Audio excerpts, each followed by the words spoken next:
Kapitana, si Noknok nakikipag-away na naman dun sa kabilang kanto.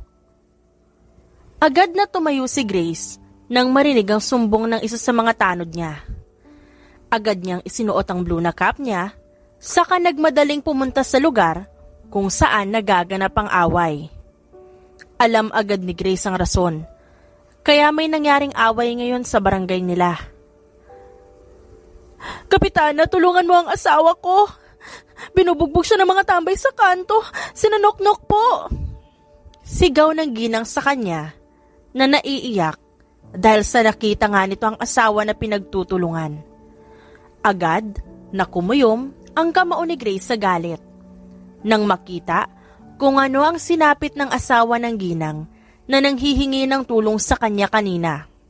Si Noknok, o mas kilala bilang lasinggerong tambay sa kanto. May asawa at 2 anak ngunit hiwalay na sila.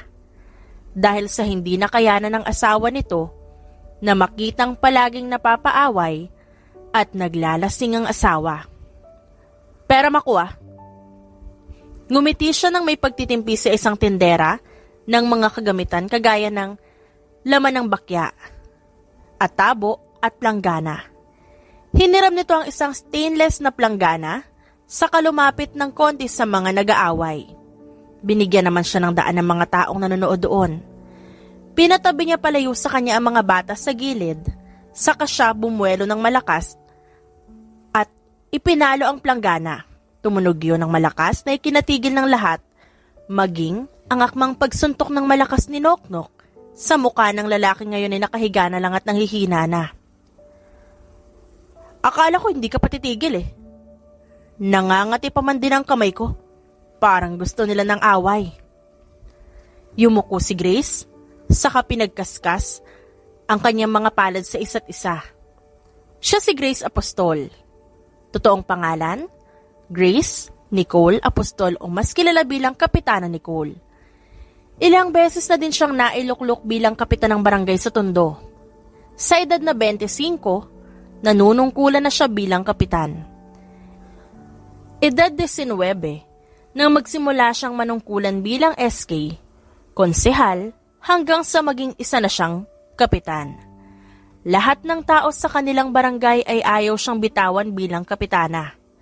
Dahil kasi sa kanya, naging maayos ang buong barangay. Madalang na lang ang pangyayaring may nag-aaway, o kung ano pang kalokohan, o kasamaan ng ibang tao na dumadayo man o mga siga at tambay sa barangay nila. Ikaw pala, kapitan. Hinintay ko talagang pagdating na magandang kapitana namin eh. Ngumiti ng nakakaasiwa ang lalaki, saka tumingin kay Grace na seryoso lang at wala ni kahit anong makikitang emosyon sa mga mata niya. Nok, pare, pas na ako dyan. Si kapitana na yan eh. Usapan lang natin, pustahan, pero hindi ang labanan pati sikap. Pasensya ka na, pre. Tumingin din si Grace sa isang lalaking umatras at pilit na pinipigilan ng iba na tumigil na. Si Rafael Castro yon, ang kanyang kaklase mula elementarya hanggang sa matapos sila sa high school. Mabait naman ang binata, pero dahil sa naimpluwensyahan siya ng mga grupo ni Noknok, ay naging lasinggero at tambay na lang din ito sa kanto. Bakla ka talaga, Rafael? Ang hina mo naman. Si Grace lang yan, oh. Umiling ang mga taong nakarinig sa sinabi niya. Kilala ng lahat si Grace bilang isang mabait, ngunit ayaw sa lahat ay winawalang bahala lang ang presensya niya. Noknok. Seryosong banggit ni Grace sa pangalan ng lalaki. Ngumisi ang lalaki sa kanya, saka lumapit sa harapan niya. Magkasing tangkad lang sila dahil hindi naman talaga katangkaran ng lalaki. Hindi ko na mabilang kung ilang beses kong tinanong sa sarili ko kung kailan kita matitikman. Malakas at mapuwersang sampal sa pisngi ang sumalubong sa mukha ni Noknok. Galit si Grace, ngunit hindi niya yun ipinahalata. Dahil ngumiti pa siya sa lalaki, saka mas lumapit pa rito. Gusto mo pala akong tikman? Bakit di mo ako in-inform? Di sana napagbigyan kita. Tumingin ng malamlam si Grace na ikinasinghap ng lahat. Ni minsan, ay hindi pa nila ito nakitang gumano ng emosyon. Sa mga ganong sitwasyon, ay alam nilang nauubusan na ng pasensya ang dalaga. Ngayon, pwede ba nating gawin yon ngayon sa bahay ko? Ramdam ni Grace ang paghila ng isang bata sa manggas ng damit niya. Kaya tinignan niya kung sino ang bata. Ito ang anak ng lalaking kaharap niya ngayon. Umiiyak at nagmamakaawa ang mga matang nakatingin patingala sa kanya. Rochelle, umuwi ka sa mama mo ngayon din. Huwag kang mang-istorbo dito. Sinasabi ko sa'yo, tatamaan ka sa akin mamaya. Iyon na naging hudyat ni Grace para sampalin muli ang lalaki. Ayaw nito sa lahat ay sinasabihan ng kung ano-ano ang mga bata, lalo na kung sa harap niya mismo. Akmang susuntukin siya ng lalaki dahil sa galit sa pagsampal ni Grace sa kanya, ngunit agad siyang umiwas at hinawakan ang kamay nito. Saka siya umikot habang hawak ang kamay ng lalaki. Kaya nang mapilipit niya ang kamay nito, ay nagsisisigaw ito sa sakit. Nagmura ng malakas si Noknok dahil sa sakit na nararamdaman. Hawak-hawak nito ang kamay habang nakaupo sa lupa. Buisit ka talaga sa buhay ko, Grace. Papatayin kita! Sigaw ng lalaki nang makatayo ito ng maayos at mapawi ng bahagyang sakit sa kamay. Nakita niyang may kinuha itong bote sa lamesa kung saan sila umiinom kanina. Pasuray-suray na naglakad ang lalaki. Saka malakas na ibinato ang bote sa kanya.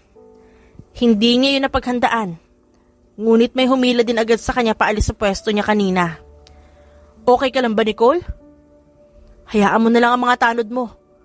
Pahuli mo na lang siya. Mahinang bulong sa kanya ng lalaking si Rafael.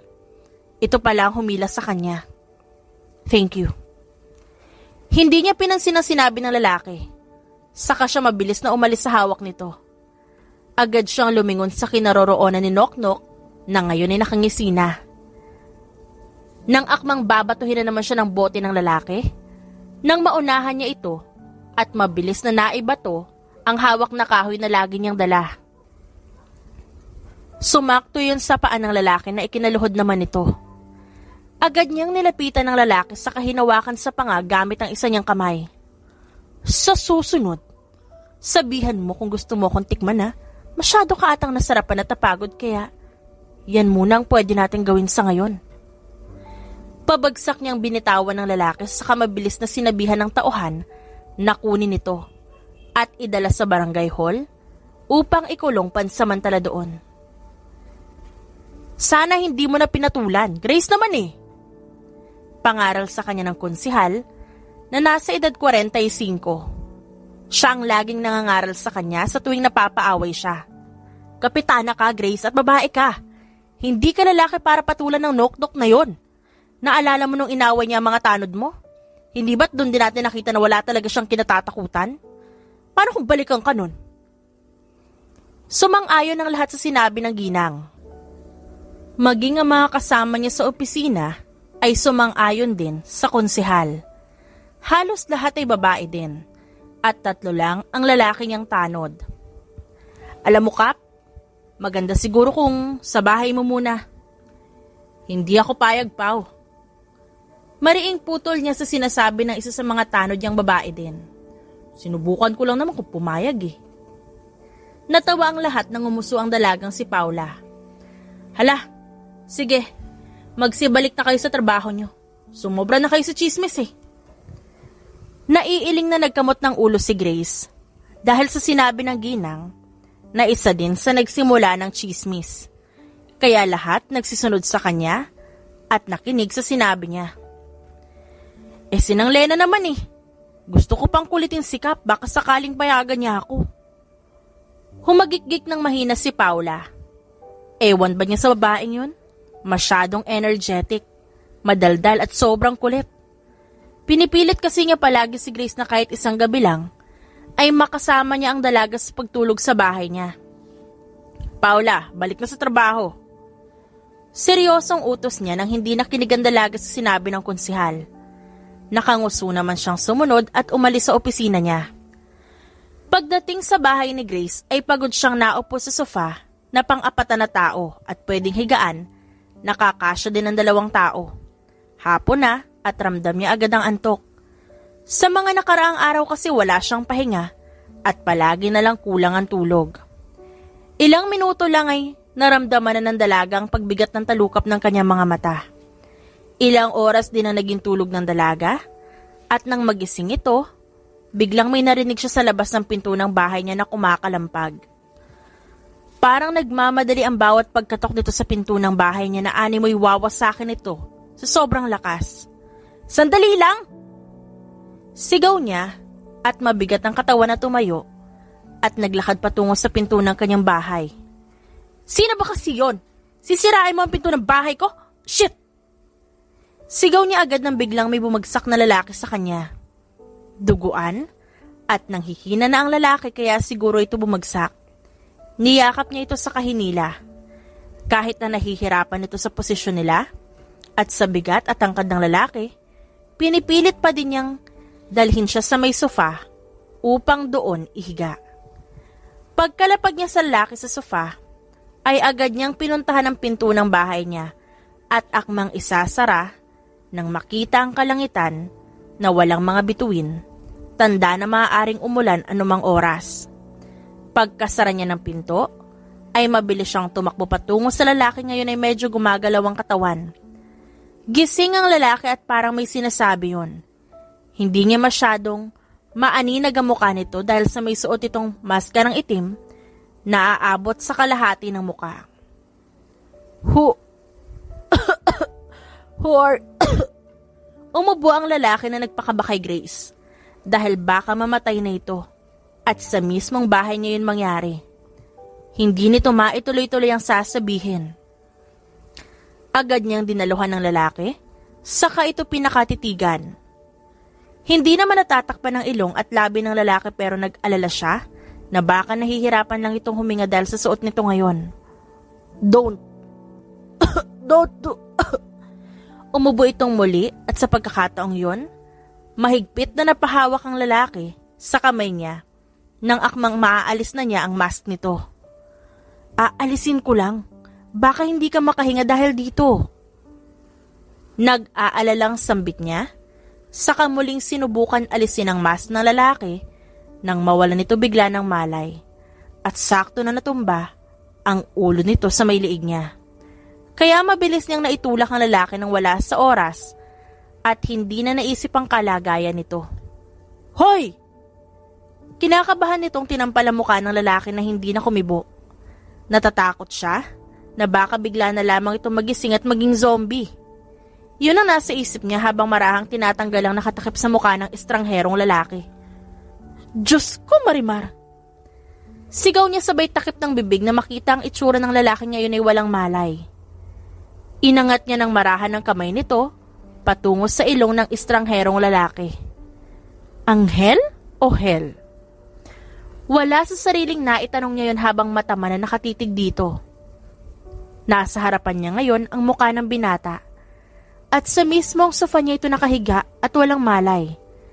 Kahit duguan ng bandang ibaba ng mukha ng lalaki, ay hindi naging hadlang para masabing gwapo at napaka-perpekto na mukhang estrangherong yun. Please don't let others see my face. Gulat na napalayo siya sa lalaki nang hihina itong magsalita. Ngunit nakapikit pa rin. Bakit? Takang tanong niya na hindi sinagot ng lalaki dahil sa nawala na talaga ito ng malay. Agad niyang tinawag ang kakilala niyang doktor sa bayan nila. Sakto kasi na hindi pa ito umuwi sa Maynila dahil doon ang trabaho ng kaibigan niya. Kumusta ang kondisyon niya? Tanong agad niya nang makitang tapos na ang kaibigan na ginagamot ang lalaki kanina. Kilala mo ba ang lalaking to? Tsaka, bakit bawal alisin ang maskara niya sa muka? Tanong niyang kaibigan niya, ngunit binaliwala niya lamang ang tanong nito. Saka kinuha ang posa sa kanyang drawer. Gagamitin niyo yun sa lalaki para kapag nagising ito, at kung may balak man itong masama sa kanya, ay hindi nito magagawa dahil nakaposas ito. Kumusta ang mga sugat niya, Gerald? Tanong muli niya sa doktor na kaibigan. May ilan lang siyang sugat na galing sa kung anong patalim. May nakita din akong parang nadaplisan ng bala. Mabuti na lang at kumpleto ang kagamitan ko kaya agad kong natahi ang ibang sugat niya na malalim talaga. Ang iba, kailangan linisan. Palagi ha, huwag mo kakalimutan para hindi magka-infection. Sa ngayon, kailangan niya muna magpahinga. At huwag masyadong gumalaw. Bukas na ang alis ko kaya ipapadala ko na mga kailangan niyang inuming gamot. Tangula nga isinagot niya habang pinoposasan ng kamay ng lalaki sa may headboard ng kama. Hindi pa nalilinisan ang buong muka at ibang parte ng katawan ng lalaki na nalagyan ng dugo kaya mabilis siyang kumuha ng maligamgam na tubig at puting bimpo para punasan ito. Maraming salamat, Gerald ah. O ito bayad. Hindi na kailangan yan, Grace, para ka na maiba sa akin yan eh. Tanggi ng lalaki sa alok niyang 500 piso. Tumango na lang siya saka muling nagpasalamat bago umalis ang doktor. Pagkaalis ng doktor, ay agad niyang inalis ang maskara ng lalaki para punasan ng dugo doon. Gwapo, matangos ang ilong, magandang panga, at mahahabang pilik mata na bumagay sa mata nito. Ngunit, hindi ganon kasingkit. Siguro kung nakadilat ang mga mata nito baka makita niya ang shape ng mata ng lalaki. Iniisip niya kung ano bang kulay ng mga mata nito. Sino ka ba talaga? Saan ka nang galing? At bakit duguan at sugatan ka? Tanong niya na alam niyang hindi masasagot dahil wala pa ring malay ang lalaki. Ilang oras na lang at mag-uumaga na kaya naisip niyang umidlip muna sandali sa kanyang sofa sa kwarto. Shit! Nasaan ako? Naalimpungatan naman si Grace nang makarinig ng boses ng lalaki. Kahit ayaw pa niyang tumayo dahil sa pagod ang katawan niya, pinilit pa din niya ang sarili. Pagtayo pa lang ni Grace sa kanyang pagkakahiga, ay agad na bumungad sa kanyang lalaking tinulungan niya kagabi. Gulat man siya nang makita ang itsura nito dahil wala na ang maskara nito, ay kitang-kita niya ang mata nitong kulay bughaw at pilit niyang hindi ipinahalata ang pagkabigla. Gising ka na pala. Lumapit siya ng bahagya sa lalaking nakatitig lang sa kanya at nakakunot ang noo. Who are you? What is this place? Umirap siya sa tanong ng lalaki. Parang kagabi lang, para itong lantang gulay na kailangan pang diligan at alagaan. Nasa presinto ka siguro? Sarkastikong sagot niya, saka mas nilapitan ng lalaki at hinawakan ng noon nito. Namumutla kasi ang mukha nito, kaya nakaramdam siya ng pag-aalala dito. Iniwasan ng lalaki ang pagdampi ng kamay niya sa noon nito, kaya naiinis na lamang niya yung binaba. Alam mo ba ang nangyari sa'yo kagabi? Tsaka kung bakit ka ba nandito sa bahay ko? Seryosong tanong ni Grace sa lalaki na wala ng kibo at nakatitig na lang sa kamay niyang nakaposas. Bakit nakaposas ang kamay ko? Nairita siya nang marinig ang galit sa tono nito. Kanina pa yata talaga ito galit. Ano ba? Ba't ka ba galit na galit dyan? Eh ikaw nga nagpunta mismo rito eh. Muntikan mo pa nga sirain ang pinto ng bahay ko. Pinosas kita para iwas ako anong pwede mong gawin sa akin pag gising ka na. Sigaw niya sa mukha mismo ng lalaki na nagseryoso na ang muka at ang mga mata naman na animoy parang may emosyong dumaan. May kasama ako.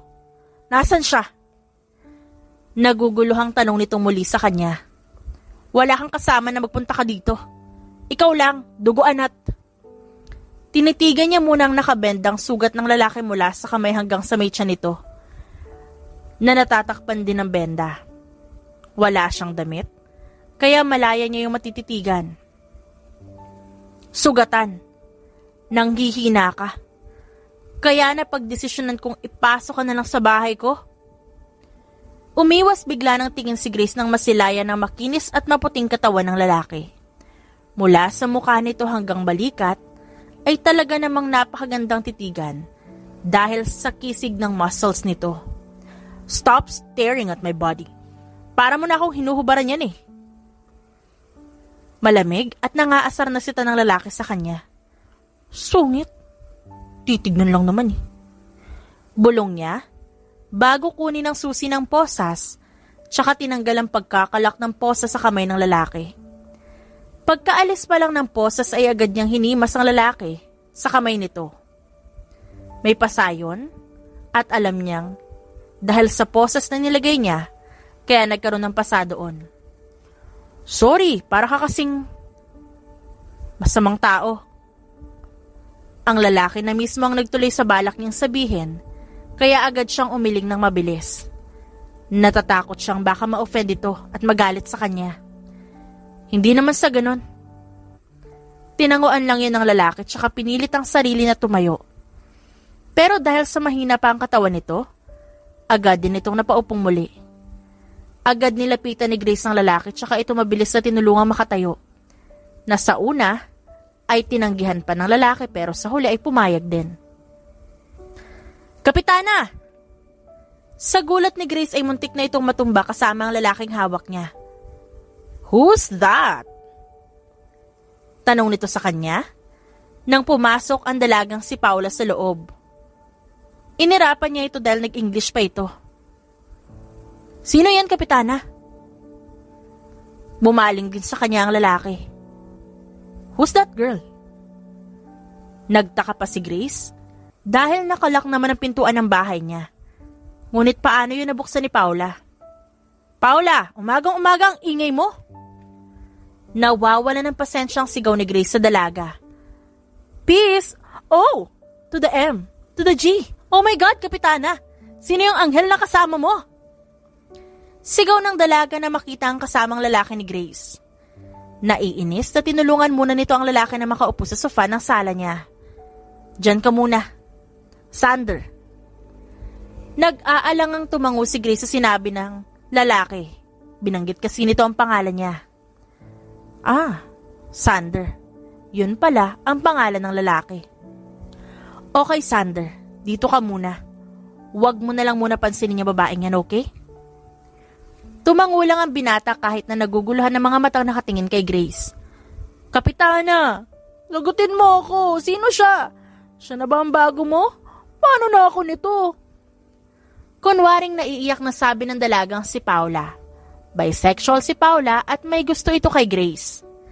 Sino nga ba naman kasi ang hindi magkakagusto sa dalagang si Grace Nicole Apostol? Na hindi man ganun kaputi at sobrang simple lang ng ayos, ni wala itong inilalagay na kahit anong kolorete sa kanyang muka at natural na mapula ang labi ng dalaga. Kulay kayong manggi ang mga mata na kapag nasisinaga ng araw ay halos mas lalo itong tumitingkad sa ganda. Kakaiba din ang kulay nito. Paula, hindi ko siya bago. At kailanman wala akong magiging bago dahil wala naman ako syota. Yun lang ang sagot niya bago pumasok sa kanyang kusina na malapit sa kanyang palikuran. Grace, kapag di ka talaga nanahimik, Paula, palalayasin kita sa bahay ko. Nakangusong tumigil ang dalaga at naupo na lang sa upuan sa kusina. Ganito, Sander. Huwag kang lalabas sa kwartong to, maliwanag. May meeting kami ng mga kasama ko sa labas at kapag nakita ka nila, sigurado akong hindi ka nila titigilan. Naguguluhan man ang lalaki, tumango pa din ito. Ayaw man gawin ni Grace ang pagtatago sa lalaki pero kailangan. Hindi kasi ito pwedeng makita ng iba. Lalo na at lalaki ito at baka makarating pa sa mga magulang niya. 3 araw na din niyang kasama ang lalaki. At kailanman hindi niya hinayaan na lumabas ito. Isa pa, hindi pa din naman pwedeng lumabas at maggagagalaw ang binata. Paano ako makakaligo mamaya? Napaisip siya sa sinabi ng lalaki. Oo nga pala at sinabihan niya ang lalaki na sa 3 araw pa ito makakaligo dahil hindi pa naghihilom ang sugat nito. Pagkatapos ng meeting namin, mamaya pupunta kami Batis, Kapitana. Isama mo na lang siya. Naiinip na sabat ni Paula sa dalawa. Batis? Kunot noong tanong ni Sander. Kapitana, ando na sa labas si nakagawad. Tumango si Grace sa paalala ng babae. Tsaka, nag-ayos ng buhok. Dito ka lang, okay? Mamaya lalabas tayo. Parang batang tumango si Sander.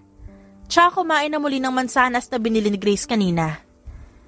Paglabas niya, ay nasa 10 katao ang bumungad sa kanya. ang mga kagawad at SK ng barangay kasama na ang ilang tanod. Umubo siya ng mahina at saka hinanda ang sarili sa pagharap sa mga kasamahan. Naging seryoso at walang emosyon ang mukha niya na kanina lang ay mahinhin habang nakatingin kay Sander. "Magandang umaga po, Kapitana." Anang isang lalaking kagawad na nasa 30 na ang edad. Tinanguan lang niya ang bati ng mga ito, tsaka umupo ng tuwid sa pang-isahang sofa niya. "Yun nangyari kahapon." Yun pala nga sinabi niya, ngunit ramdam na agad ang kaba at tensyon sa mga kausap niya. "Nasaan kayo?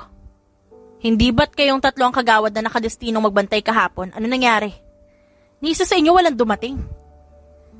Nagkaroon kasi ng panibagong gulo kahapon sa baryo nila at ang pasimuno na naman ay si Noknok. Malaki kasi ang away na nangyari kahapon at siya lang ang naroon para ayusin ang gulo. Marami ang lalaking kasamahan ni Noknok at 3 babae. Sa tansya niya ay 7 din ang nanggulo kahapon. Dahil sa hindi niya madaan sa pag-uusap, napunta yun sa sakitan dahil maging siya ay sinaktan nila. Nagkaroon ng sugat ang kamay niya at ang buhok niya ay nabawasan ng konti ang haba.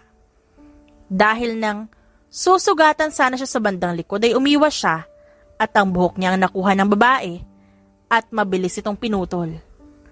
Siya ang babaeng muntikan ng sumaksak sa kanya patalikod. Lahat sila ay pinupuruhan.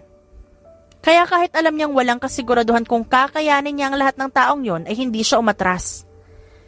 Hindi niya sinaktan o sinugatan ng sobra ang mga babae. Dahil bilang isang kapitana ng barangay, kailangan pa din niyang pangalagaan ng taong nasasakupan niya. Nang 4 na lang ang natira, saka naman ito nang hina ng basagin siya ng bote sa likod. Nang hihina siya ng mga oras na yon, nang biglang dumating ang isang lalaking nakasuot ng maskarang kulay itim. Tinulungan siya ng lalaking yon, at nang mapatumba niya ang lahat ng grupo ni Noknok, binuhat siya nito. Ang lalaking yon ay si Sander. Nagalit siya dahil sa paglabas nito ng walang paalam. Pero nang magpaliwanag ang lalaki na narinig daw nito na may nag-aaway, ay agad lumabas si Sander. Yun tuloy, dumugo na naman ang sugat nito. "Grace, hindi ko kailangan ng kung ano masasabihin mo, Jairus." Isa sa mga SK ang nagsalita. Alam kasi agad niya na hihingi lang ng tawad at kung ano pang paliwanag ang sasabihin.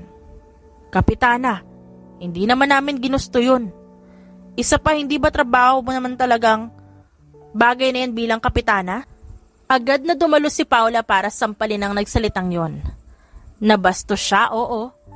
Pero daig pa ni Paula ang pambabastos na ginawa ng babaeng kagawad na nasa mid-30s. "Tama na yan, Paula." Alam niya agad na aawayin yun ni Paula kapag hindi pa niya sinaway ang dalaga. "Balita namin ay may tumulong naman daw sa'yo na kasama mo dito sa bahay mo." Sarkastikong tanong ng tanod na bumastos sa kanya.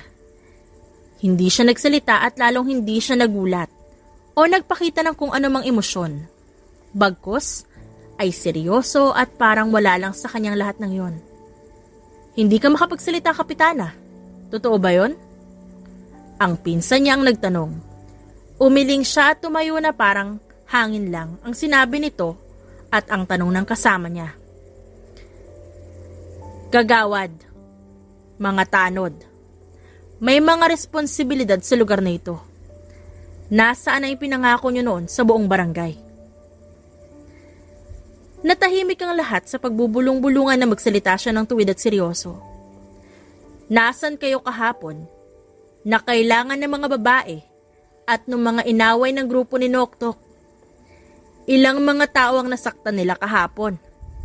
Bakit wala kayo para tulungan sila? Kabilin-bilinan ko ay wag hayaan si Noknok na manggulo ulit, di ba? Anong ginawa nyo? Bakit pa kayo napunta sa posisyon na yan? Kung wala din naman kayong gagawing hakbang, di ba?" Sa huli, ay nagsiyoko na lamang ang lahat sa sinabi niya. Isa lang ang tanong ko, nasan kayo kahapon? Tinignan niya isa-isa ang mga nandoon at lahat sila ay nagtitinginan na parabang nag-uutusan kung sino ang mauna. Walang sasagot? O sige, 1 month deduction sa inyong sahod. At 1 month din kayo maglilibot at magbabantay sa buong barangay. Hindi niya natuloy ang sasabihin ng biglang tumayo ang isa sa mga kagawad. Kapitana, wag naman. May anak ako at utang sa tindahan. Nagkataon lang kasi na... Hindi matuloy ng kagawad ang sasabihin. Ani mo'y nag-iisip pa ng rason. Nagtatanong na mata niya itong tinignan. Nag-aantay sa maaaring isagot ng babae. Yung anak ko kasi na si Molina. Si Molina, tita? Akala ko ba'y nasa Bulacan yun at nasa tatay niya. Sabat agad ni Paula nang marinig ang pangalan ng kaibigan na si Molina. Oo nga pala. Tumingin si Grace sa kisame ng bahay dahil sa frustration na nararamdaman. Masakit pa ang katawan niya dahil sa nangyari kahapon. Ang gusto lang naman ng dalaga ay malaman ang rason nila. Maiintindihan naman niya yun. Kung wala kayong maisagot, pwede na kayo mag-umpisa sa pagtatrabaho bilang kagawad at tanod sa barangay natin. Makakaalis na kayo. Walang modo ang sinabi niya kung iisipin. Pero yun din naman ang paraan para umalis na sila at wag nang mag-isip ng kung anong rason na alam niyang walang katotohanan. Alam ni Grace kung saan nagpunta ang iba sa kanila. At ang iba naman ay alam din niya kung nasa na mga ito. Hindi iyon oras ng pagsasaya at pagsasawalang bahala lang nila sa buong barangay. Grace? Tumingin lang siya ng walang kabuhay-buhay. Ang mga mata sa lalaki ngayon ay may dalang tuwalya at plastic na alam naman niyang damit yun ng lalaki. Binilhan kasi niya sa ukay-ukay ng damit ito kesa sa wala itong maisuot. Napangiti siya sa itsura nito. Nakasuot kasi siya ng damit na malaki na kumasya naman sa kanya at sobra pa nga ng konti. Para itong batang nag-aayang lumabas ng bahay. At dahil sa ayaw pumayag ng ina ng bata, ay agad niyang dadalhin ng gagamitin niya para hindi na makatanggi ang ina. Halika na. Hindi tayo sasama kila Paula. Sa likod ng bahay ko tayo, may batis dyan.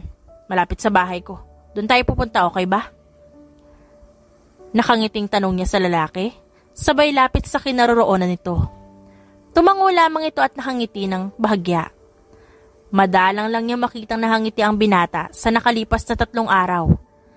Palagi itong seryoso at nakatingin lang sa bintana ng kanyang silid. Ani mo ay parang may hinahanap o tinitignan sa labas. Agad naman nilang narating ang batis sa sinasabi niya. Namamangha pa rin siya sa lugar na yun dahil sa hindi lang tahimik at napakaganda, kundi dahil sa mga bulaklak na nakatanim doon na siya rin ang nag-aalaga. Agad siyang pumunta sa may batuhan at tinignan ang buong kapaligiran. Sumulong siya ng bahagya sa tubig at bahagyang malalim din yun. Nakaka-relax at napakagaan sa pakiramdam ng tubig. Tumingin siya sa binata na nakakunot ang noo at sinusuri ang kabuuan ng paligid. Pagkatapos ay tumingin kay Grace na nakatampisaw na sa tubig. Nagtama ang kanilang mga mata. At nakita ni Grace ang emosyon sa mga mata nito na hindi niya mapangalanan. Ano? Akala ko ba gusto mo maligo? May sabon din dito, huwag ka mag-alala.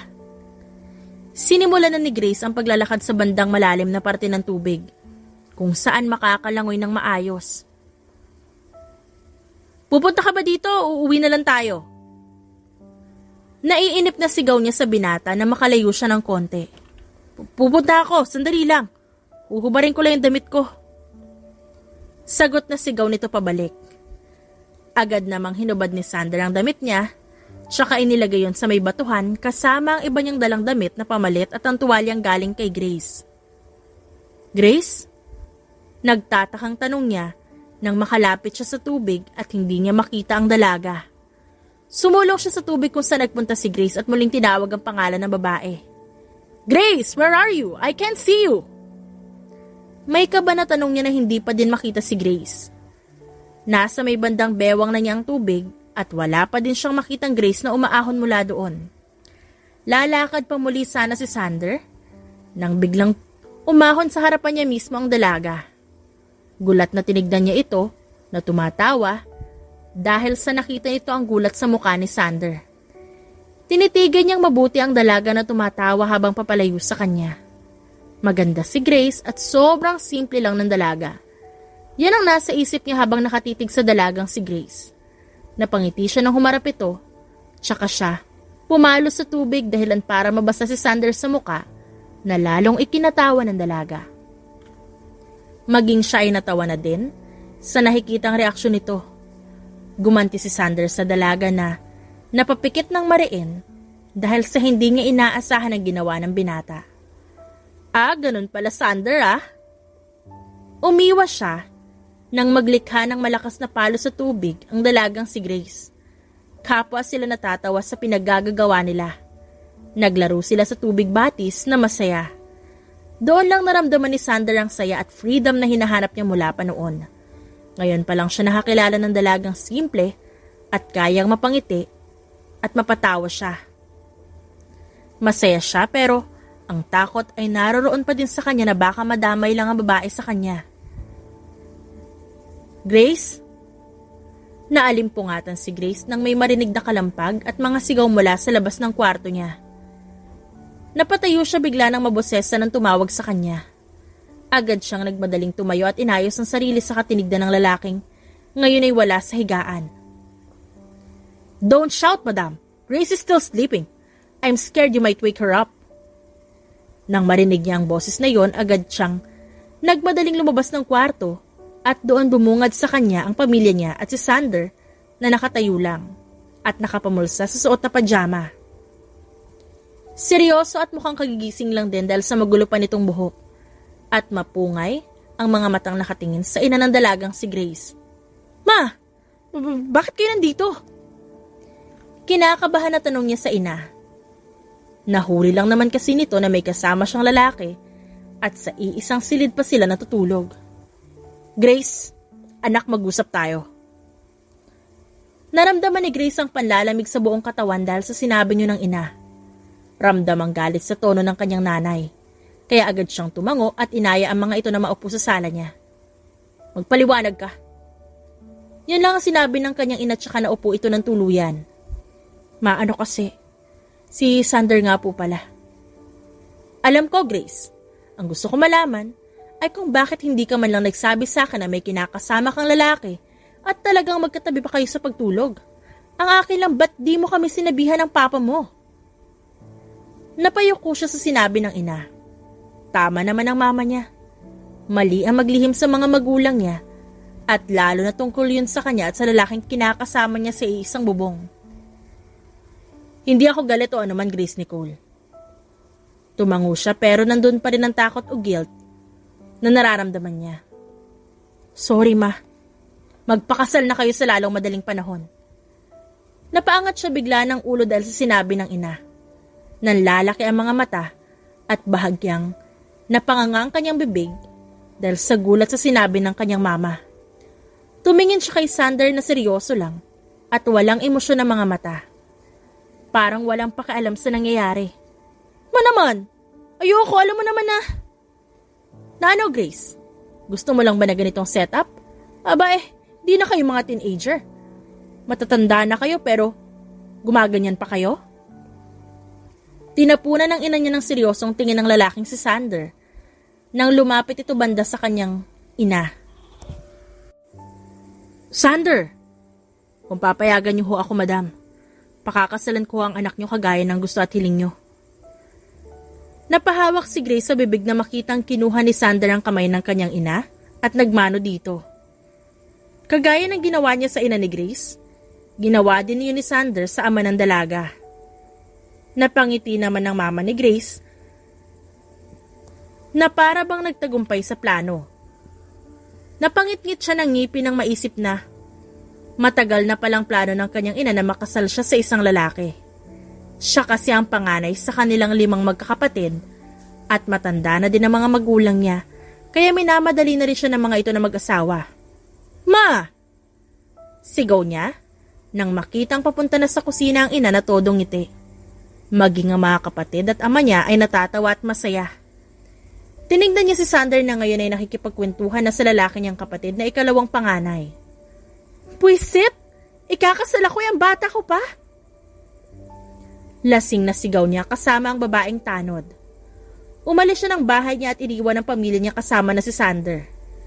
Naiinis ito sa mukha nila na nakangiti na anay mo'y wala lang sa kanila ang itsura niyang nakabusangot. Inaya niya mga kaibigan niyang babaeng tanod na maglasing. Nasa edad ka na rin naman, kapitana. Tsaka nakita ko yung mapapangasawa mo. Ang gwapo, makalaglag panty. Aray, kapitana naman ba't nang hahampas? Binatukan niya ang dalaga dahil sa pinagsasasabi nito na hindi nakatulong sa naiinis niyang pakiramdam. Invited kami sa kasal, kapitana. Habilin sa kanya ng lahat ng kaibigan niya. Sinundo na kasi siya ng kapatid niyang lalaki at kasama pa dito si Sander na seryoso at mukhang iritable ang muka. Nang tatayo na sana siya, ay bigla siyang natumba. Mabuti na lang at nakaalalay si Sander sa kanyang tabi at ang kapatid naman ay nakikipagharutan na sa mga babaeng tanod. Miko, uwi ka na ba? Tanong ni Sander nang mabuhat niya ang tulog na si Grace. Sinabi lang ng kapatid ni Grace na hindi siya uuwi saka nagpaalam si Sander. Papakasalan mo ako? Bakit? Maarting sigaw na pabulong na sabi ni Grace nang maihiga siya ni Sander sa kama. Bakit mo ako papakasalan? Wala naman yun sa usapan eh. Pagkatapos niyang maayos ang dalaga, sa pagkakahiga ay kumuha agad siya ng maligamgam na tubig at bimpo upang punasan ng dalaga ng mahimasmasan nito ng bahagya. Papakasalan kita whether you like it or not, Grace. I know I'm selfish, but you can't blame me nor my heart. I don't even know why my heart is flattered and beating so fast. I'm sorry. Makalipas ang ilang araw ay lahat ng tao sa baryo nila kasama ang kanyang mga magulang ay naging abala sa paggayak sa nalalapit nilang kasal. Gaganapin iyon sa mismong baryo nila at simple lang yon. Ang mayor sa bayan nila ang magkakasal sa dalawa at kahit 2 araw pa pagitan ng kasal nila, pero lahat hinahanda na at ang mga magulang na din niya ang nag-asikaso ng susuotin nilang dalawa. Sander, anong ginagawa mo sa kwarto ko? Pagpasok pa lang ni Grace sa kanyang kwarto ay si Sander na naka-half naked ang bumungad sa kanyang harapan. Grace, nung araw na lumabas ako ng kwarto, bala kong umalis nun. Natulala siya at pinroseso sa utak ang nalaman. Promise, it wasn't my intention, Grace. Bigla na lang dumating ang pamilya mo at nakita nila ako. Kita niya sa mata ng lalaki ang sinseridad. Hindi ko intensyon na pilitin ka kung ayaw mo nito. Go and follow your own decisions. Hindi niya alam ang sasabihin. Para siyang napipis sa mga nalaman niya. If you really don't like the setup, aalis ako so that you'll be free from your parents. Umiling siya ng paulit-ulit. Hindi niya alam kung bakit pero nakakaramdam siya ng konsensya sa mga ipinakita niya sa lalaki nung ilang araw. Sagrado ang kasal, Sander. Tumango naman ito. At ang pagpapakasal ko sa'yo ay hindi ko masasabing sagrado nga para sa atin. Dahil una pa lang pareho natin hindi gusto ang bagay na to. Muling tumango si Sander. Pakakasalan kita, Sander. Siguro naman, sa pagtagal ng araw, mamahalin din natin ang isa't isa, di ba? May tumulong luha sa mga mata ni Grace. Tanda na nanghihingi siya ng kasiguraduhan mula sa lalaki. Hinawakan ni Sander ang mukha ni Grace tsaka pinunasan ng luhang tumulong mula sa mata niya. Yes, Grace. Iyon lang at agad niyakap ni Grace ang binata na yumakap din pabalik sa kanya. Hindi man sagrado ang kasal nila, hindi man nila mahal ang isa't isa, ay itinuloy pa din nila ang pagpapakasal. Nirerespeto ni Grace ang mga magulang niya. At bilang pagrespeto na din sa nakakataas, sinubukan nilang mahalin ang isa't isa. Sa loob ng ilang buwan nilang pag-aasawa, ay naging masaya at natutunan nga nilang mahalin ang isa't isa. Naging mahirap man yun para sa kanila, ginawa pa din nila. Si Grace ay nanatili bilang kapitana ng barangay. Si Sander naman ay nagtatrabaho bilang tanod sa barangay. Paglipas ng mahigit 1 taon ay unti-unting nagiba ang pakikitungo ng asawa niya sa kanya. Pero ipinagsawalang bahala na lamang ngayon. Naiintindihan naman ni Grace ang asawa dahil sa alam niyang balang araw ay ang lahat ay magbabago sa kanilang dalawa. Sander, saan ka pupunta? Gabi na. Ba't ba lagi kang gabi kung umalis? Tas umaga na lang kung umuwi. Aniya, nang isang gabing magising siya at maramdaman na aalis na naman ang asawa niya. I have something to do, Grace. Go back to sleep and don't bother, okay? Mahinahon na sagot ni Sander na alam niyang pagdadahilan lamang nito. Sander, ang lalim na ng gabi. Ba't ka pa aalis? Saan ka ba nagpupunta? Just sleep, Grace. Stop asking. Natigil siya sa biglaang galit na tono ng lalaki. Hindi siya sanay na marinig yun mula sa binata, na ngayon ay asawa niya na. Nang makaalis ito, doon na tumulo ang luhang kanina niya pa pinipigilan. Naiintindihan niya ang lalaki. Oo, yun nga. Naiintindihan niya dahil siya ang may kasalanan kung bakit sila kasal. Grace anak, saan ka pupunta? Ang lalim na ng gabi nasan ba ang asawa mo? Paglabas niya, nakasabayan niya ang kanyang ama. May pupuntahan lang ho ako. Paalam niya din dito, ngunit hindi yun pinaniwalaan ng kanyang ama. Grace, magsabi ka nga ng totoo? Ano ba talagang nangyayari? Isang hawak lang ng kanyang ama sa kanya, ay tuluyan na siyang naiyak. Mahinang nagmura ang ama niya at saka niyakap pabalik. Kung ayaw mo na sa kanya nak, magsabi ka lang. Si Papa ang gagawa ng paraan. Tumango siya habang umiiyak. Mahal na mahal ka ni Papa anak, tandaan mo yan ha. Tumango siyang muli. Alam niya yon. At alam din ito ang kayang gawin ng ama kung sakaling malaman ng kanyang ama ang ginagawa ng asawa niya. Good morning. Paggising niya ay pagdampi ng labi ni Sander sa mukha niya agad bumungad sa kanya. Hindi siya sumagot dahil sa takot na baka maiyak lang siya. I'm sorry Grace kung nasigawan kita kagabi. Hindi ko sinasadya. Hindi siya sumagot at tinalikuran lang niya ang asawa. Hey baby, look at me please. I'm sorry honey. Binilhan kita ng paborito mong mangga. Nang marinig niya yon, ay napangiti siya pero agad ding binawi. Hey baby, nasaan ang mangga? Natawa ang lalaki na makita ang magandang mukha ng asawa. Umaga pa, mamaya ka na kumain ng mangga. Ngumuso si Grace dahil sa sinabi nito na ikinatawa lang din ni Sander. You are so weird this past few days, honey. You always wanted to eat mango. Binaliwala niya lang yun sa katumayo at pumunta ng mesa ng kwarto niya. Naroon ang mangga at na makita niya yon ay agad kumislap ang mga mata niya dahil natatakam siya. May hinog at may hilaw na manggang binili si Sander. At may kasama pa yun sa usawan kaya mas lalo siyang natakam. Wala na mga agaw ng mangga sa'yo, Grace. Take some shower and eat breakfast first before eating mangga. Wala na siyang nagawa ng binuhat siya ni Sander patungo sa labas kung nasa ng banyo nila. Umalis kaninang madaling araw sina mama. Kaya tayo lang dalawa ngayon dito, Grace. Nagtaas baba ang kilay ni Sander nang sinabi niya yun. Ani mo ay may balak na gawin. Sander? Pinalo niya ng mahina ang asawa niya. I love you, Grace. And I'll always do. Please, don't leave me. Naguguluhan man ngunit hinalikan siya ni Sander ng mabagal at dama ang pagmamahal doon ay agad siyang tumugon. Nang maghiwalay sila ay pinagdikit nila ang kanilang mga noo. Pumasok na sila sa banyo at ibinabana din ni Sander si Grace. I love you too, Sander. Please huwag kang magbabago. Pagkasabi niya niyon ay saka siya muling hinalikan ni Sander. Wala akong pakialam kung sino ka mang kupal ka, umalis ka dito! Paglabas pa lamang nila ng kwarto ay boses agad ni Paula ang narinig nila. Kumunot ang noo ni Grace nang marinig ang parang pagbabatuhan ng kung ano sa may sala nila. Ang bahay kasi niya ay may 2 palapag. Hoy, babaeng malaki ang bunganga. Manahimik ka pwede ba? Nakakarindi ang boses mo at yung bibig mong napakalaki.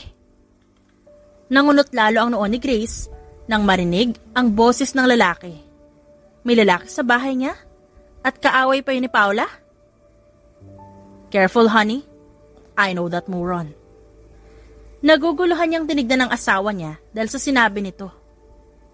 Kilala niya? Ibig sabihin ba nun ay kasama niya ito kaninang dumating? Naguguluhan na si Grace habang pababa pa lang sila. Nang makababa sila, bumungad agad sa kanilang napakagulong sala. Para itong binagyo dahil sa mga nagkalat na damit at kung ano pang mga kagamitan na hindi babasagin. Diyos mio Marimar, Paula! Sigaw ni Grace nang hindi pa din tumitigil ang dalawa at kamuntikan nang maibato ni Paula ang vase na binili niya sa presyong 1,000. Gulat at walang masabi ang dalawa nang tumingin sila sa kinaroroonan ng mag-asawa. Ang lalaking kaaway ni Paula ay nakayuko nang makita ang lalaking kasama ni Grace. Si Paula naman ay natahimik at unti-unting binitawan ng hawak na vase pabalik sa pinagkunan nito. Si Sander ay sinenyasan ng lalaki na sumama sa kanya paalis sa lugar na yon. Umakyat sila sa kwarto nilang dalawa ni Grace. What happened? Napakamot sa ulo si Jigo nang titigan siya ng masama ng boss niyang si Sander. Hindi niya alam ang isasagot. Binalikan niya ang mga nangyari mula umpisa hanggang nakatingin na siya sa labas ng bintana. Nagising na lamang kasi siya ng may nagsisisigaw na babae. Sa una hinayaan niya yon. Pero nang sapukin siya nito, napabalikwas siya ng gising sa sofa. Kasama kasi niya si Sander na umuwi sa bahay nila. Nalaman na kasi niya kung nasa ng boss nilang si Sander.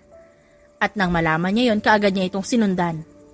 Magmula na magkita sila, ay nasabi niya sa amo niya ang nangyari sa kanilang underground business, ay madalas na silang magkita at umalis upang ayusin ang naging gusot ng kumpanya niya. Nasundan din kasi siya ng kalaban niya sa negosyo.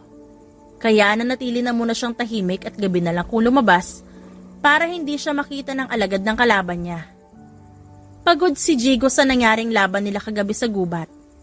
Nahuli kasi ng mga kalaban ni Sander at napunta sila sa gubat.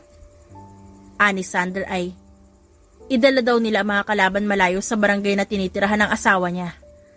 Ayaw kasi niyang madamay ang mga ito at magkaroon ng komplikasyon.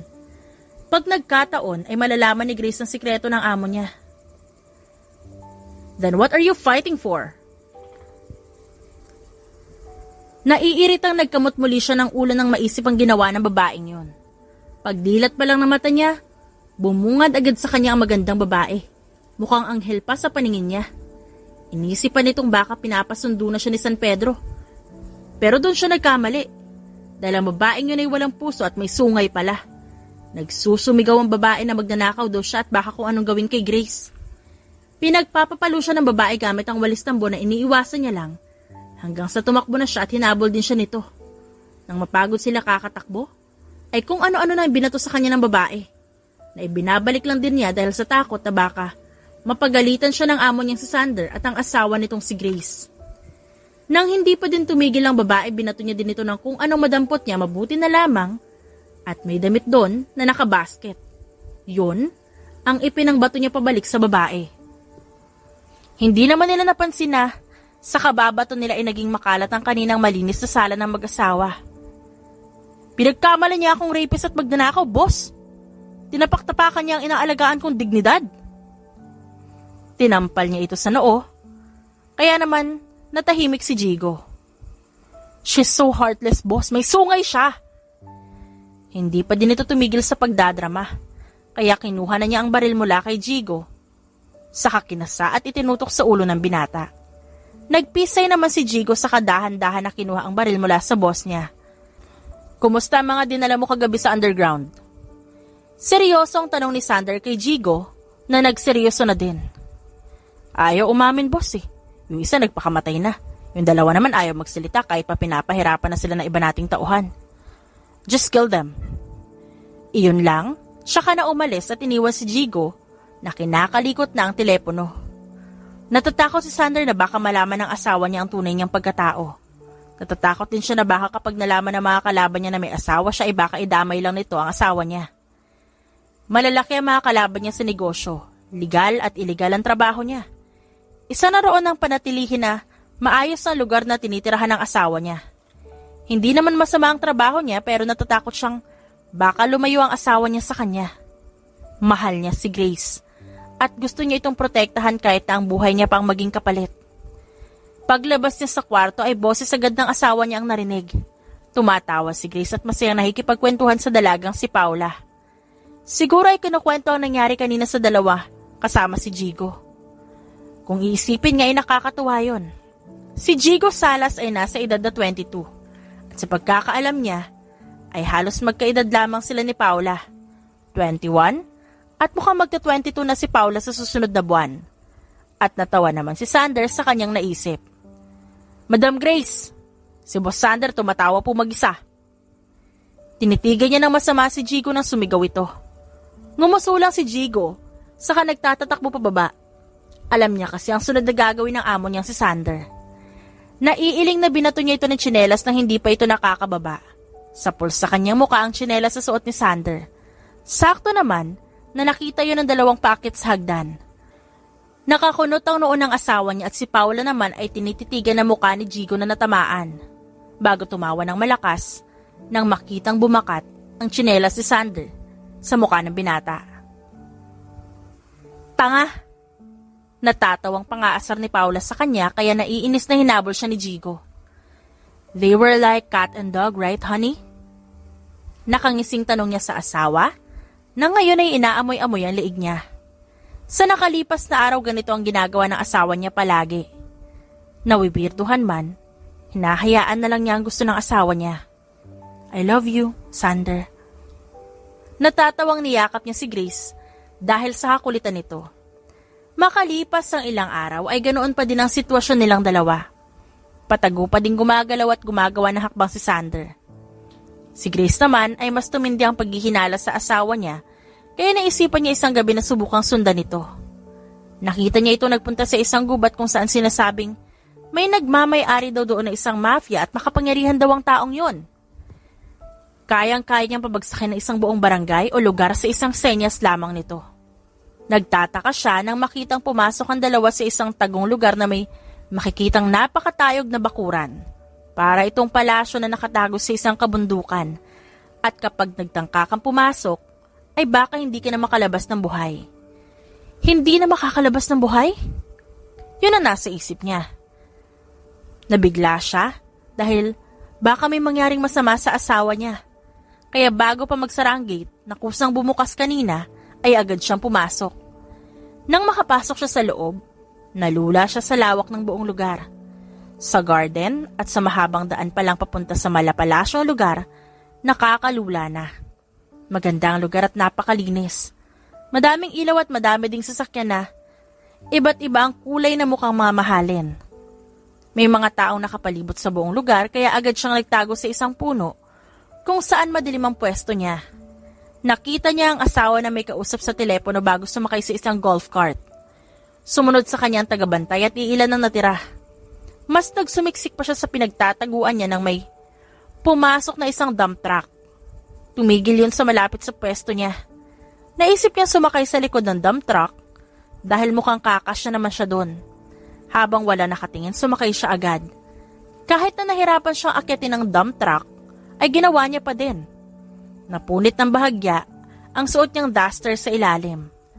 Nang makasakay na siya, nagtago siya sa likod ng isang box doon. Naramdaman niyang umandar na ang sasakyan. Tumigil ito nang makapasok sa isang madilim na lugar na mukhang parking lot dahil sa ilalim yun banda. Nasaan si boss? Nandito na ang pinapadala niyang mga armas. Nangunot ang kanyang noo nang marinig ang salitang yon. Mga baril? Para saan nga ba ang mga yon?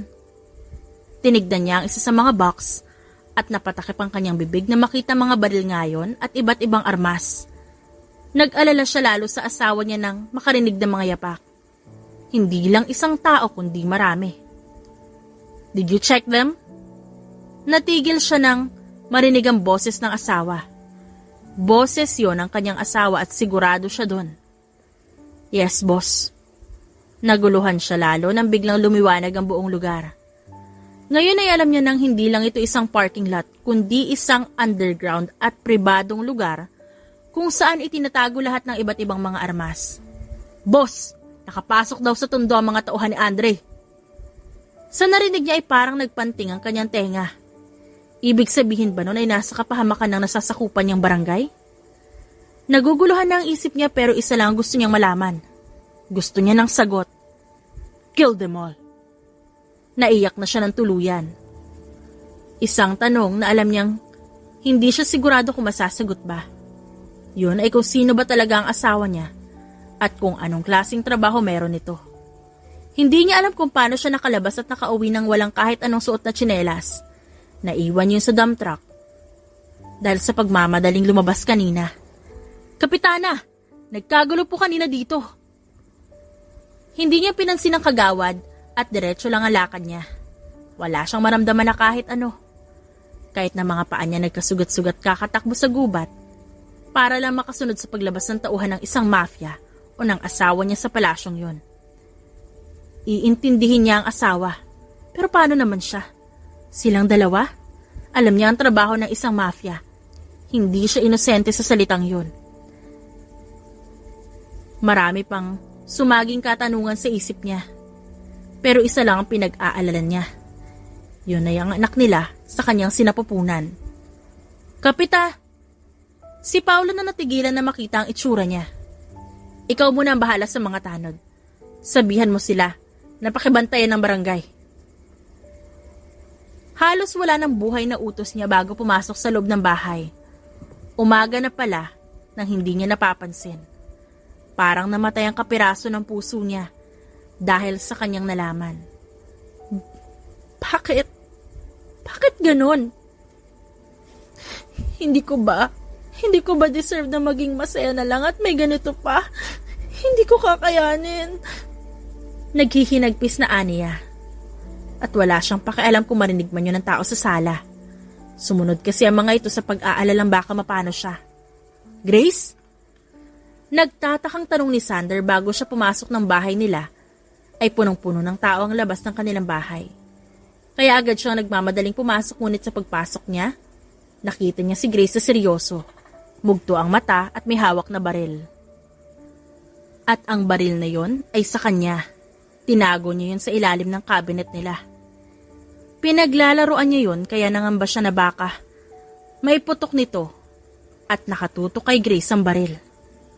Nakaharap yun sa tiyan niya habang hawak ang baril. Sino ka ba talaga? Nagtataka man, pero nilapitan niya pa din ito at balak kunin ang baril na hawak ng babae. Kalalapit. Wag. Kung ayaw mong kalabitin ko ang gatilyo ng baril na to. Napaurong siya nang tumayo ang asawa niya. At itinutok nito mismo ang baril sa tiyan. Kinakabahan. At nanlalamig ang buong katawan ni Sander. Sa takot. Na baka sa isang kalabit lang na yun ay mawala sa kanya ang asawa niya. Buntis ako, Sander. Parang tinakasan siya ng dugo ng marinigang. Sinabi nito. Buntis ako, Sander Marfori. At binanggit pa nito ang totoong apelyido niya. At nakikita niya ang asawa niya ngayon na umiiyak. Tumingin si Sander sa tiyan ni Grace. Nakasuot lang kasi siya ng sports bra, kaya kitang tiyan nitong may umbok na. Buntis ka? Magiging tatay na ako? Masaya siya. Pero nandun pa rin ang kaba na makitang nagseryoso muli ang mata ni Grace. Uulitin ko, sino ka ba talaga? Maintindihan naman kita, Sander. Ba't ka nagsinungaling sa akin? Sana sinabi mo pa lang sa akin nung una. Kaya ba sugatan ka nung nagpunta ka dito? Kaya ba nakamask ka na makita kita? Kaya ba hindi mo sinabi lahat sa akin ang tungkol sa'yo? Nasasaktan siya na makita ang asawa niyang umiiyak. Pinunasan ni Grace ang luha gamit ang kamay na may hawak ng baril. I love you, Sander. Sasagot na sana ang lalaki nang makitang lalong umiyak ang asawa. I love you. At ang pagmamahal kong yan, kaya ko ibigay pati sarili ko eh. Kaya please, please lang, sabihin mo naman sa akin lahat to. Iintindihan kita sa abot na makakaya ko. Sa bawat sagot mo, pwede kang humakbang palapit sa akin. Please. Kahit nag-aalangan, ay tumango ang lalaki. Siguro ay oras at tama lang na malaman ng asawa niya ang tungkol sa kanya. Pumapatay ka ba ng tao? Kahit hirap sumagot ay tumango siya ng marahan. Napangiti ng sarkastiko ang babae. Humakbang siya na isang beses kagaya ng sinabi ni Grace. Okay, isa kang mafia. Leader ka ng mga mafia, tama ba?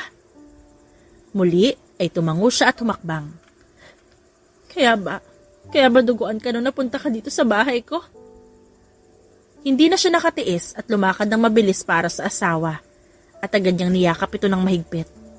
Hindi niya kayang makitang nasasaktan ng asawa. Nahihirapan siya makitang umiiyak ito at siya pang dahilan nun. I'm sorry, baby.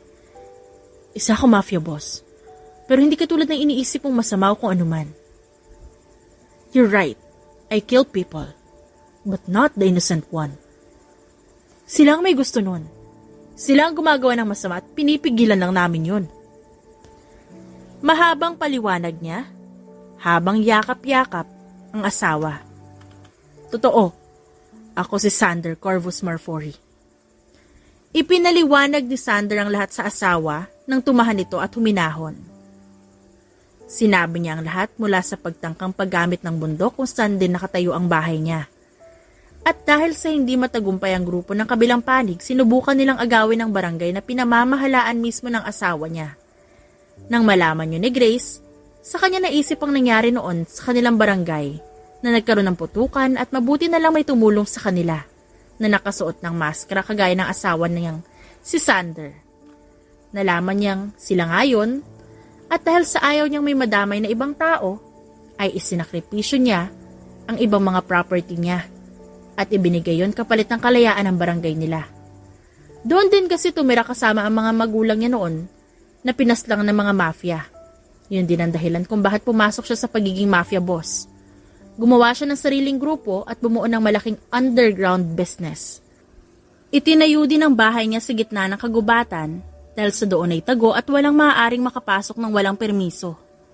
Edad 16 pa lamang siya nang inumpisahan ang pagbuo ng underground business niya. Hinasa ang sarili sa pakikipaglaban at sa paggamit ng mga armas.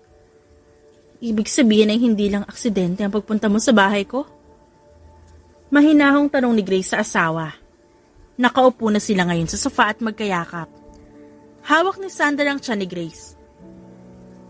Aha, sinadya ko yun, Grace. Pero hindi sana sa ganong sitwasyon na duguan at sugatan ako. Pero dahil nakaharap ko pa ng araw na yun ng grupo nila Andre. Kasama ko si Jigo nun. Pero dahil ayaw ko madamay ang barangay nyo, si Jigo na gumawa ng paraan para mailayo ang grupo ni Andre mula dito. Ngumiti si Grace saka isinuksok ang katawan sa yakap ng asawa niya. Ngayon ay naliwanagan at naiintindihan niya ang lahat kaya napanatag siya. Kwento pa ng lalaki ay may isa daw itong ipinapakilala sa kanya at yun ay ang ama ni Sander. Nagulat sila pareho nang bumukas ang pinto at pumasok si Jigo kasama ang iba pang tauhan ni Sander. Hinihingal ang mga ito at may hawak na armas. Ang iba naman ay duguan at sugatan. Naguguluhan na tumayo silang dalawa at dumalo naman si Grace sa mga lalaking sugatan nang sabihin ni Jigo na malalim ang sugat ng mga ito. Agad niyang ginamot ang sugat nila habang ang asawa naman niya kinakausap si Jigo tungkol sa nangyari. Kumunot ang noo niya na makitang nagmamadaling kumuha ng armas si Jigo at ang asawa niya. Nagsuot na din ng mga ito ng itim na maskara na mas lalo niya ipinagtaka. Ang iba pinalabas niya na at nagpaiwan sa loob kasama si Jigo at ang 4 na lalaki nang hihinang nakaupo sa sofa nila. Saan kayo pupunta? Hindi siya sinagot ni Sander. Bagkos yumakap lang ito sa kanya. I love you. Hindi siya sumagot at nakakunot lang ang noong nakatitig sa asawa habang nag-aayos ito ng maskara. Pagkatapos ay hinalikan siya ng asawa sa noo bago umalis. Nag-aalala siyang napaupo sa sofa at hinawakan ng tiyan kung saan araw ng baby nila. Natatakot siya sa maaaring mangyari. Kaya na makapuslit siya palabas ng bahay at makakuha ng 2 baril, wala na siyang sinayang na oras at agad na hinanap ang asawa. Narinig pa niya ang malakas na tawag ni Jigo sa kanya bago siya makalayo sa bahay nila. Marunong naman siyang gumamit ng baril, kaya madali niya na lang napaputukan ng 3 nakapulang maskara na magtatangka sanang pumasok sa isang bahay kung saan naroon ang kagawad nilang si Nanang Lena.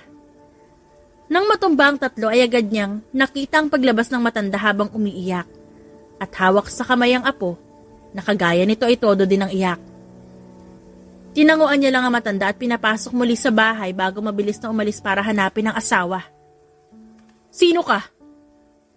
Sigaw niya nang makakita ng matandang lalaki na kadarating lang at may hawak na lalaki na kapulang maskara sa mga kamay niya. Wala na yung buhay habang ang matanda ay todo ang ngiti. Hello dear, I'm your father-in-law. Nakangising sabi nito bago bitawan ng lalaki na parang wala lang. Ikaw ang tatay ni Sander? Umirap ang matanda, tsaka humugot ng baril mula sa kanyang sasakyan. Nagulat siya nang magpaputok ng baril ang matanda sa banda niya. Tulala pa din kasi siya at hindi makapaniwala sa nakikita. Kamukhang kamukha nito ang kanyang asawa. At kahit matanda na ito, naroon pa din ang kakisigan at gwapo nitong muka. Magsasalita na sana siya nang may humila sa kanya at yumakap. Naamoy niya agad ng pabango ng asawa kaya't agad niyang sinuklian ng yakap yon. Hinihingal ang asawa niya at may mga dugo sa kamay at talsik sa mukha na hindi natatakpan ng maskara. Bakit ka lumabas, Grace? Madiing tanong ng asawa niya. Alam niyang galit ito dahil sa kitang-kita sa mata nito ang galit. Nag-aalala ako. Tumango lang si Sander kahit na may gusto pa itong sabihin kay Grace. Tatayo na lang ba kayo mag-asawa dyan? Kita niyo yung nasa bahay na yun? Ano mang oras ay? Hindi na tuloy ng matanda ang sasabihin ng barilin ni Grace sa mga yon. Hindi naman kasi sila kalayuan at kaya niya yung asintahin. Namamangha ang mga mata ng matandang tinignan siya nito. I still don't like you. Hindi niya muling natuloy ang sasabihin nang tutukan siya ng baril sa ulo ng kung sinong nasa likod niya. Tinaas nito ang kamay niya at binitawan ng hawak na baril. Natakot si Grace nang alisin ng lalaki ang maskara nito. Andre. Aniya. Kilala niya ang lalaki. Ito iyong nagtangka kay Paula. Long time no see, Kapitana. Napahigpit ang hawak nito sa baril, saka tinignan ng asawa na ngayon ay may nakatutok na rin na baril sa mismong ulo nito. Sino pipiliin mo? Ang asawa mo o ang ama ng asawa mo? Tumawa ng malademonyo si Andre na sinabayan ng isa pa nitong kasama. Naiiyak na tinignan niya ang dalawang mag-ama. Natatakot siya sa pwedeng mangyari sa asawa niya at sa ama nito. Tumingin ng masama si Sander kay Andre, kaya tumawa pa ng malakas si Andre. Wala ka talagang awa, Andre. Pati ang mga taong walang kasalanan, dinadamay mo. Tumawa ang lalaki bago ikasa ang hawak na baril at itutok ito lalo sa ulo ng kanyang ama. Ipuputok na sana ni Andre ang baril. Nang mariing pumikit si Grace at hinigpitan ng pagkakahawak sa dalawang baril na hawak pa niya. Inisip niya ang alaala nila mag-asawa. Simula na magkita sila hanggang sa ikasal sila at natutunang mahalin ng isa't isa. Ngumiti siya at kasabay niyo na pagtulo ng luha niya bago dumilat at itaas ang hawak na baril sa magkabilang kamay nito at sabay na kinalabit ang gatilyo. Tumitig siya sa asawa at ngumiti ng mapait bago matumba sa pagkahilo. Patuloy lang ang pag-agos ng luha niya at nandidilim na din ang paningin niya. Narinig niya ang pagtawag sa kanya ng asawa. Noong bata si Grace, pangarap niya ang maging isang doktor. Wala siyang ibang hinangad kundi ang makapagtapos ng pag-aaral at matupad ang pangarap niya.